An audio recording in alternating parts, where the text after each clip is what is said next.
ರಾಜ್ಯಾದ್ಯಂತ ಭಾರೀ ಸಂಚಲನವನ್ನ ಮೂಡಿಸಿದೆ ಜೈಲು ಮಜಾ ವಿಡಿಯೋಗಳು. ಇನ್ನು ಎಕ್ಸ್ ನಲ್ಲಿ ಪೋಸ್ಟ್ ಮಾಡಿ ಬಿಜೆಪಿ ಅಧ್ಯಕ್ಷ ಬಿವೈ ವಿಜೇಂದ್ರ ಕೂಡ ಕಿಡಿಕಾರಿದ್ದಾರೆ.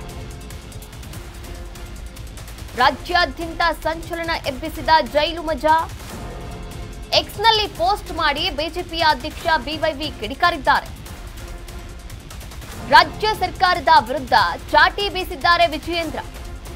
ಜೈಲುಗಳ ಕರ್ಮಕಾಂಡಕ್ಕೆ ಕೊನೆಯೇ ಇಲ್ಲದಂತಾಗಿದೆ. ರಾಜ್ಯದಲ್ಲಿ ಕಾನೂನು ಸುವ್ಯವಸ್ಥೆ ಸಂಪೂರ್ಣವಾಗಿ ಕುಸಿದು ಹೋಗಿದೆ. ಕ್ರಿಮಿನಲ್ ಚಟುವಟಿಕೆಗಳಿಗೆ ಅಂಕುಶ ಹಾಕುವಂತಹ ಬದ್ಧತೆ ಈ ಸರ್ಕಾರಕ್ಕಿಲ್ಲ. ದುಷ್ಕರ್ಮಿಗಳು, ದ್ರೋಹಿಗಳು ಕೃತ್ಯ ಎಸಗಲು ಹೆದರ್ತಾ ಇಲ್ಲ. ಯಾಕಂದ್ರೆ ಬಂಧನವಾದ್ರೆ ಜೈಲಲ್ಲಿ ರಾಜಾತಿಥ್ಯ ಸಿಗುತ್ತೆ.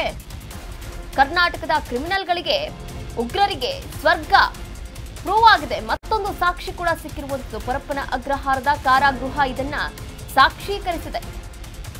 ಸರ್ಕಾರದ ವಿರುದ್ಧ ಬೆಂಕಿಯನ್ನ ಉಗುಳಿದ್ದಾರೆ ಬಿವೈ ವಿಜಯೇಂದ್ರ ಅವರು.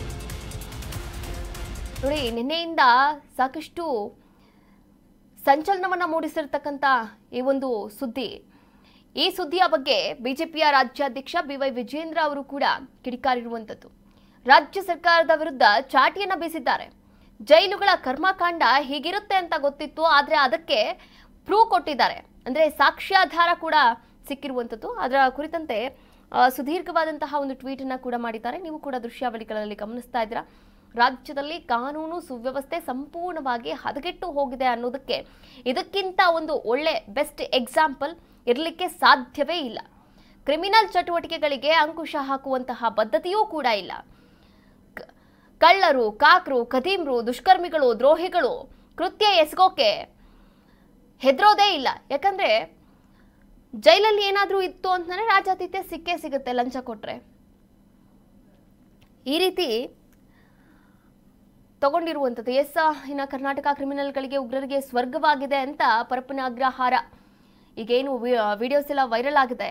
ಈ ವಿಡಿಯೋಗಳು ಮತ್ತೊಂದು ಸಾಕ್ಷಿಯನ್ನ ಕೂಡ ಇಲ್ಲಿ ತೆರೆದಿಡ್ತಾ ಇರುವಂಥದ್ದು. ಪರಪ್ಪನ ಅಗ್ರಹಾರದ ಕಾರಾಗೃಹ ಇದನ್ನ ಸಾಕ್ಷೀಕರಿಸಿದೆ ಅಂತ ಬಿವೈ ವಿಜೇಂದ್ರ ಅವರು ಕೂಡ ಕೆಂಡಕಾರಿದ್ದಾರೆ. ನೀವು ಕೂಡ ದೃಶ್ಯಾವಳಿಗಳಲ್ಲಿ ಗಮನಿಸಬಹುದಾಗಿದೆ. ಈ ಕುರಿತಂತೆ ಟ್ವೀಟ್ ಮಾಡಿದ್ದಾರೆ.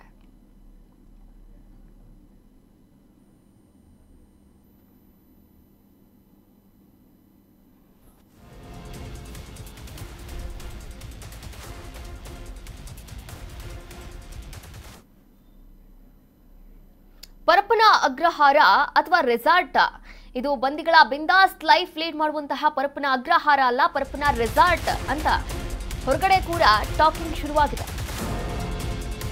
ಪರಪ್ಪನ ರೆಸಾರ್ಟ್ ನಲ್ಲಿ ಬಂದಿಗಳ ಬಿಂದಾಸ್ ಲೈಫ್ ಪತ್ರಿಕಾ ಪ್ರಕಟಣೆ ಹೊರಡಿಸಿದ ಕಾರಾಗೃಹಗಳ ಐಜಿಪಿ.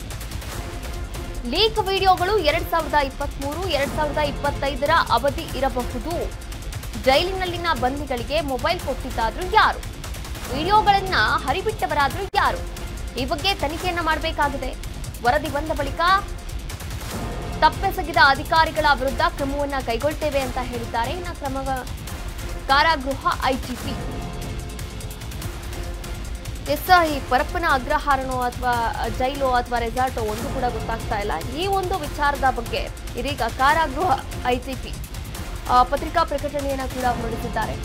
ಏನ್ ಪತ್ರಿಕಾ ಪ್ರಕಟಣೆಯನ್ನ ಹೊರಡಿಸಿದ್ದಾರೆ ನೋಡಿ. ಇವಾಗ ಏನೇನು ನಟೋರಿಯಸ್ ಉಗ್ರ, ಹಾಗೆ ಉಮೇಶ್ ರೆಡ್ಡಿ ಆಗಿರ್ಬೋದು, ಅಲ್ಲಿನ ಕೈದಿಗಳಾಗಿರ್ಬೋದು, ರಣ್ಯರಾವ್ ಪ್ರಿಯಕರ ಆಗಿರ್ಬೋದು, ಈ ಎಲ್ಲ ವಿಡಿಯೋಸ್ ಏನು ಲೀಕ್ ಆಗಿದೆ, ಈ ವಿಡಿಯೋಗಳು 2023 ಮತ್ತು 2025 ಅವಧಿಯದ್ದಾಗಿರಬಹುದು ಅಂತ ಕೂಡ ಹೇಳ್ತಾ ಇರುವಂಥದ್ದು.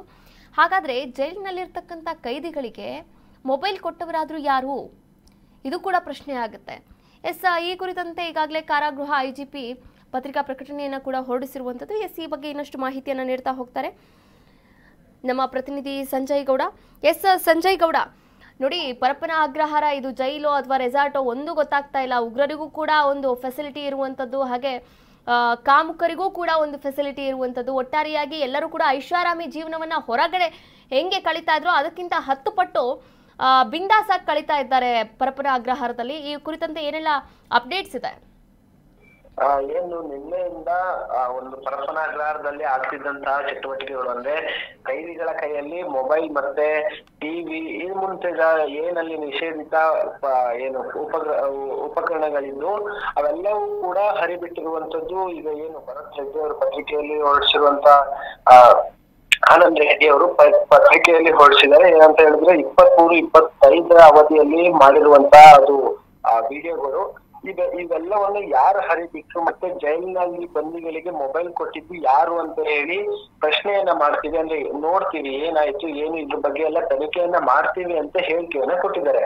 ಏನೇ ಆಗಲಿ ಅಲ್ಲಿ 23 ಇಲ್ಲ 25ನೇ ಏನು ಇಸ್ವಿಯಲ್ಲಿ ಕೂಡ ಈ ವಿಡಿಯೋಗಳನ್ನ ಮಾಡಿದ್ರು ಕೂಡ ಆ ಒಂದು ಮೊಬೈಲ್ಗಳನ್ನ ಕೊಡೋದು, ಕಾರಾಗೃಹದಲ್ಲಿ ಆ ಮೊಬೈಲ್ ನನ್ನ ಉಪಯೋಗಿಸ್ಲಿಕ್ಕೆ ಬಿಡೋದು ತಪ್ಪೆ. ಆದ್ರಿಂದ ಈ ಒಂದು ವಿಡಿಯೋಗಳನ್ನ ಹರಿಬಿಟ್ಟಿದಾರೋ ಇಲ್ಲ ಇಲ್ವೋ ಇಲ್ಲ ಅಲ್ಲಿಂದ ಯಾವ್ದೇ ರೀತಿ ಸಮಸ್ಯೆ ಆಗಿದೆಯೋ ಅದೆಲ್ಲ ಏನು ಅದಕ್ಕೆಲ್ಲ ಸಮಸ್ಯೆ ಏನು ಅದೆಲ್ಲ ಮ್ಯಾಟರ್. ಯಾಕೆ ಅಂತ ಹೇಳಿದ್ರೆ ಆ ಜೈಲಿನಲ್ಲಿ ಒಂದು ಮೊಬೈಲ್ ನನ್ನ ಯೂಸ್ ಮಾಡಿದ್ರೆ ತಪ್ಪು ಅಂದಾಗ ಅದು ಯಾವ್ದೇ ಇಸ್ವಿ ಆಗಲಿ, ಅದಾದ್ಮೇಲೆ ಈ ಒಂದು ಪ್ರಕರಣಕ್ಕೆ ಸಂಬಂಧಪಟ್ಟಂಗೆ ಅಂದ್ರೆ ಮೊಬೈಲ್ ಅನ್ನ ಯೂಸ್ ಮಾಡ್ಲಿಕ್ಕೆ ಅಧಿಕಾರಿಗಳು ಬಿಟ್ಟಿರುವಂತದ್ದು ಮತ್ತೆ ಕೈದಿಗಳನ್ನ ಬಿಟ್ಟಿರುವಂತದ್ದು, ಕೈದಿಗಳು ಆ ಮೊಬೈಲ್ ನನ್ನ ಯೂಸ್ ಮಾಡ್ತಾ ಇರೋದನ್ನ ಇದೆಲ್ಲವನ್ನ ನೋಡಿದಾಗ ನಮ್ಗೆ ಅನ್ಸುತ್ತೆ ಅಂದ್ರೆ ಈ ಒಂದು ವ್ಯವಸ್ಥೆ ಏನಿದೆ ಇಲ್ಲಿ ಆ ಜೈಲಿನಲ್ಲಿ ಏನ್ ವ್ಯವಸ್ಥೆ ಇದೆ ಅನ್ನೋದು ನೇರವಾಗಿ ಗೊತ್ತಾಗ್ತಾ ಇರೋದ್ರಿಂದ ಈ ಒಂದು ವಿಚಾರಕ್ಕೆ ಸಂಬಂಧಪಟ್ಟಂಗೆ ಅಧಿಕಾರಿಗಳ ವಿರುದ್ಧ ಏನ್ ಕ್ರಮವನ್ನ ತೆಗೆದುಕೊಂಡಿದ್ದಾರೆ, ಇವರು ಇಲಾಖೆ ಏನ್ ಕ್ರಮವನ್ನ ತೆಗೆದುಕೊಂಡಿದ್ದಾರೆ, 2025 ಆಗಿದ್ರು ಏನ್ ಕ್ರಮವನ್ನ ತಗೊಂಡಿದ್ದಾರೆ ಅನ್ನೋದು ಒಂದು ನಮ್ಮ ಒಂದು ಪ್ರಶ್ನೆ. ಆದ್ಮೇಲೆ ವರದಿ ಬಂದ ಬಳಿಕ ಏನು ವಿರುದ್ಧ ಅಂದ್ರೆ ಆ ಒಂದು ಅಧಿಕಾರಿಗಳ ವಿರುದ್ಧ ಕ್ರಮ ತೆಗೆದುಕೊಳ್ತೀವಿ ಅಂದ್ರೆ ತನಿಖೆ ಆದ್ಮೇಲೆ ಕ್ರಮ ತೆಗೆದುಕೊಳ್ತೀವಿ ಅನ್ನೋ ಒಂದು ಹೇಳಿಕೆಯನ್ನ ಈಗಾಗಲೇ ಹೇಳಿರುವಂತದ್ದು. Yes, thank you Sanjay. ತಮ್ಮೆಲ್ಲ ಡೀಟೇಲ್ಸ್ಗಾಗಿ ಧನ್ಯವಾದಗಳು.